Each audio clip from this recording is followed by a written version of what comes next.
सूर्यवंशी शिरोमणि महाराणा प्रताप का जन्म 9 मई 1540 का दिन इतिहास में स्वर्णिम अक्षरों से अंकित है।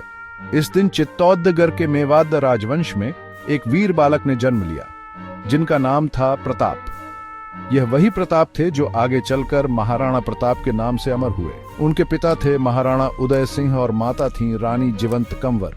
महाराणा प्रताप का बचपन चित्तौड़गढ़ के गौरवशाली इतिहास को देखते हुए बीता। वे बचपन से ही साहसी और पराक्रमी थे। उन्हें शस्त्र विद्या में गहरी रुचि थी। कम उम्र में ही वे धनुर्विद्या, तलवारबाजी और घुड़सवारी में निपुण हो गए थे। महाराणा प्रताप ने अपने जीवन का लक्ष्य मेवाड़ की रक्षा और अपनी स्वाधीनता को बनाए रखना तय किया। उनका यह दृढ़ निश्चय आगे चलकर उनकी वीरता की अमर गाथा लिखेगा।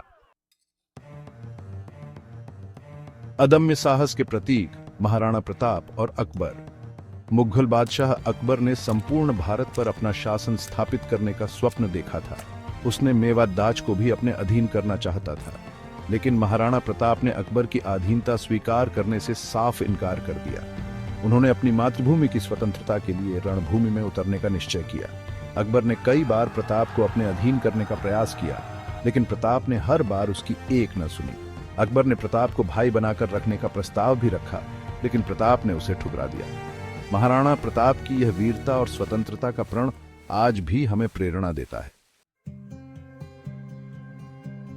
रणभूमि की गाथा हल्दी घाटी का भीषण युद्ध।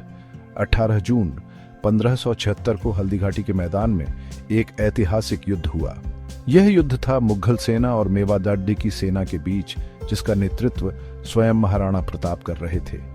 हल्दी घाटी का युद्ध अपनी वीरता और बलिदान के लिए जाना जाता है। महाराणा प्रताप ने अपने वीर सैनिकों के साथ मुगल सेना का डटकर मुकाबला किया। इस युद्ध में महाराणा प्रताप के वीर घोड़े चेतक ने भी अपनी वीरता का परिचय दिया।